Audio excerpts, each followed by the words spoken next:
All right. Your face, my face. Look, my face. Is that better?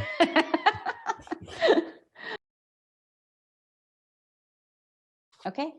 Hi, I'm Nicole Dower with Stumbaugh Realty Advisors, I'm Luke Godfrey, also with Stumbaugh Realty Advisors. and we're going to talk about things to expect when buying a home during COVID. Ready, set. So what's first? Documents. Documents are going to be signed digitally. You have to make sure you have a good working email address because we're not going to be meeting in person anymore like we used to just like a year ago. You will have to have a wet signature for something like for when you close, but when you sign your purchase agreement and all those papers and disclosures, what else, Luke? What other paperwork are they going to get? They're going to get inspection sign-offs, contingency. Contingencies are the big one. Yeah, and then anything having to do with inspections or any of the negotiations, basically the entire process, except for wet signatures are still required by most title companies to record. So that part will be done by mobile notary, but pretty much everything else can be done digitally now.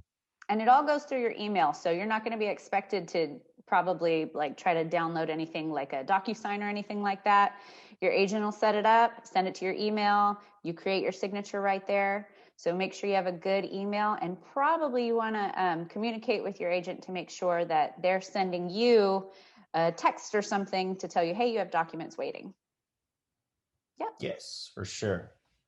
Another big difference is going to be the coronavirus property entry advisory and declaration, which we all call the PED form. So this will be a form that will be digitally signed that will be required every single time you enter any property. So this is every time you go in for a tour, every time an inspector goes in. So this is something that the realtors keep track of, but you'll be getting digital signatures every time before you tour anything. And in part of that document, you will be required to wear PPE, so personal protective equipment, which in this case Mask. typically is masks, and you have to sanitize your hands prior to entering. And then the agents are required to wipe down all surfaces that are touched. And so there's some funny other little things on the PED form too, like it can only be a couple people at a time, and a lot of people are interpreting that differently.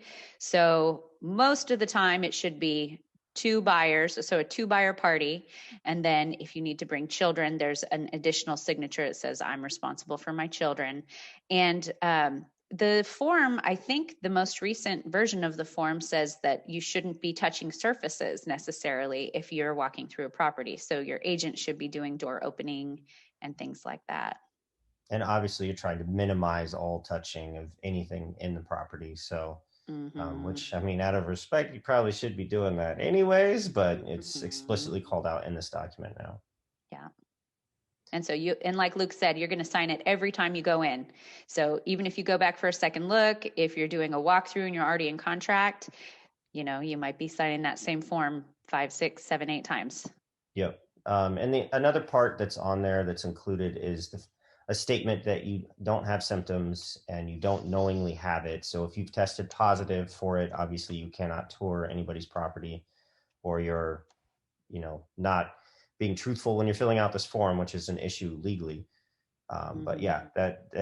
it's a big deal, and it was something that was put in place almost immediately when this happened with the California Association of Realtors. So yeah, it's a big checkpoint for us. There's also a version of it that the sellers sign when they list the property, basically saying that they know that they're taking on additional risk with Mm-hmm. being potentially exposed by having people tour their property. And there's a list of things that they have to fill out that they're okay with people doing, such Mm-hmm. as the realtors putting signs in, doing inspections, all of that kind of stuff. And required posting requirements. Required requirements. Yes. Okay, what else do we got? We got tenant rights. Tenant rights, yes. So this is a big deal even at the national level, where they put a moratorium on uh, evicting tenants. So, and this is all related to COVID, because obviously, the idea is that we don't want to push people out on the streets just because their income's impacted. But how this impacts homeowners is if you're trying to sell your property, that's an investment property that you have tenants in.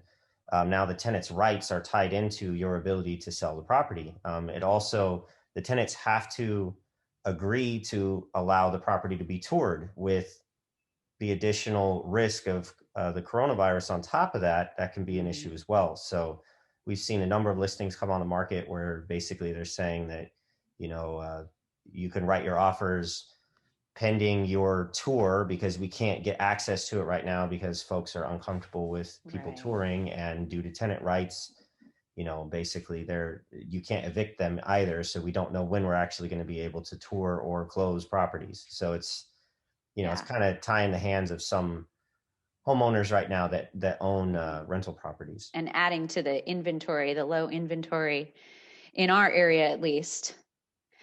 How about no open houses? That was a big change. That happened right away. Absolutely. Yeah. So this impacts both the resale market and the new homes. So Mhm. there are absolutely no open houses now for resale.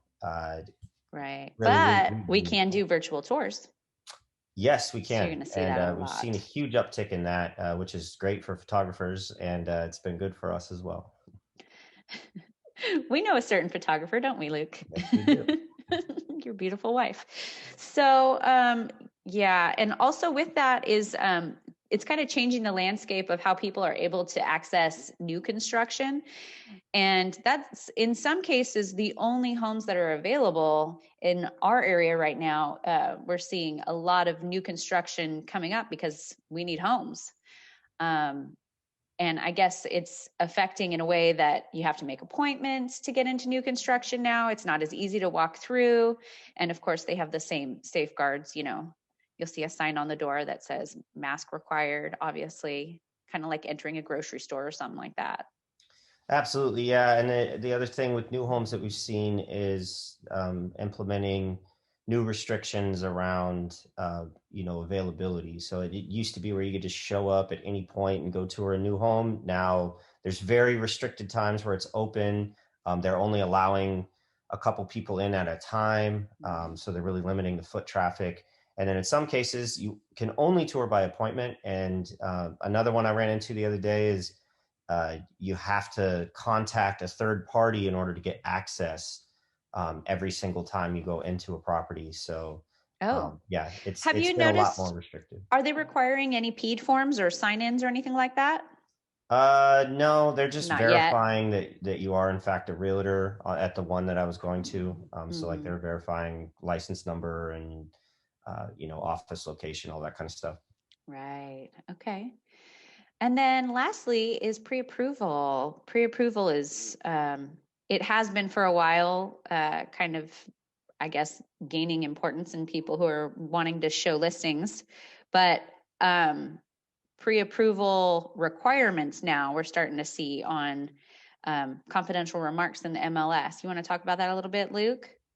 Yeah, so I mean, it's always a good idea to get pre-approved before you tour property. It's always kind of the first step. Anytime I'm talking to a buyer, it's the first thing I tell them is, hey, we got to go figure out what you can actually afford, given your situation. And that's not our decision as realtors to figure that out, because it's a Right. different skill set to assess your credit score, your amount you can put down, your salary, your Mm-hmm. loan to debt ratio. That's all for the lender to figure out. But we got to know that number so that we can accurately target properties. And so it's always been a good idea, but now it's been a requirement to actually tour listings. And again, this is Mm-hmm. for risk mitigation for folks that are listing homes, because they're not going to want to let people into a property that isn't, they're not going to want to let someone in that isn't pre-approved already and a serious buyer. Right. On cue. That would be my baby.